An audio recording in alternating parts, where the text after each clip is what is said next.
नमस्कार शेतकरी बंधूंनो, आज आपण बेल्जियममध्ये पॉली हाऊसमध्ये आहे आणि नियर अबाउट हे 20 एकर क्षेत्र आहे पॉली हाऊसचं. याची जी कंस्ट्रक्शन कॉस्ट आहे 250 कोटी रुपये आहे आणि त्यांच्या वडिलांनी ही 2007मध्ये हे कंट्रॅक्ट केली होती. त्यानंतर अजून सेम त्याची जी लाईफ आहे ही नियर अबाउट 50 वर्ष आहे. त्यांनी त्याच्यामध्ये वांग्याचा प्लॉट आता कल्टिवेट केला आहे. तर ह्या वांग्याच्या प्लॉटची जी खासियत आहे, साधारणतः याचा रेट इथं ₹1.20 सेंट आहे. एक युरो 20 सेंट आहे आणि याची जी लाईफ आहे ही 18 महिन्याची आहे.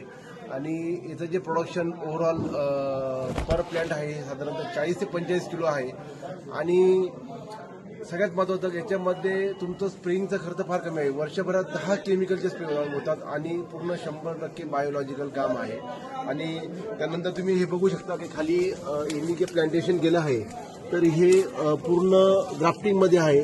तर खाली जे टोमॅटोचं रूट आहे आणि वरती वांग्याचं आहे आणि ही जी ड्रिप इरिगेशन सिस्टम बघताय याच्यामधून ते फर्टिगेशन वॉटर मॅनेजमेंट करू शकता.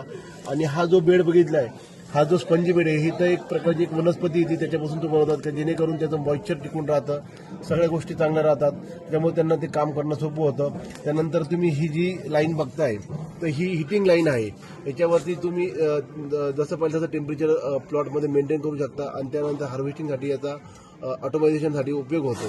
तर त्यानंतर ही जी मधला जो पॅच बघतोय याच्यामध्ये 100% सॉईलच आहे.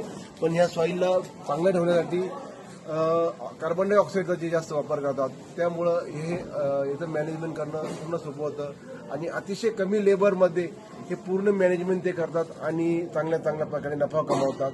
त्यामुळं ही नवीन टेक्नॉलॉजी शिकणं आणि याच्याबद्दल अभ्यास करणं फार महत्त्वाचं आहे. तर आपण आपल्या भारतीय शेतीला याचा कसा जास्त उपयोग करू शकतो याच्यावर नक्कीच काम करूया. धन्यवाद.